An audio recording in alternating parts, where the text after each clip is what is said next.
রহমতুল্লাহ।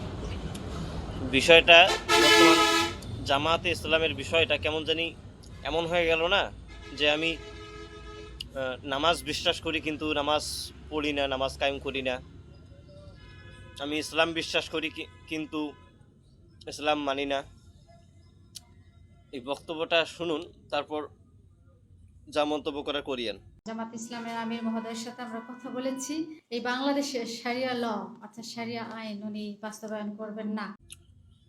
এখন ভাই আপনারা শরিয়া আইন, শরিয়া ল চালু করবেন না, ঠিক আছে, কিন্তু আবার শরিয়া আইন মানেন কিন্তু চালু করবেন না। নামাজ মানেন, কায়েম করবেন না, পড়বেন না। এমনটা হয়ে গেল না বিষয়টা। যে অনেকেই বলে না যে ভাই নামাজ পড়ো না, কি হয়েছে, তোস্তে মুই ভালো। এমন হয়েছে এই অবস্থা।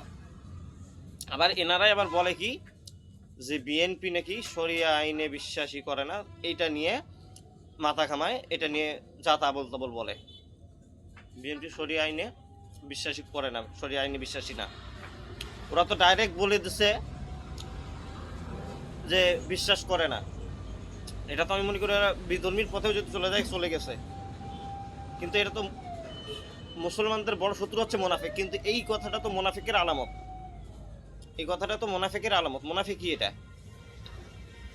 আপনারা আইন বিশ্বাস করেন, আইন মানবেন না, হ্যাঁ? মানে গরুরে ঘাস খাওয়াইতে চান, এই অবস্থা।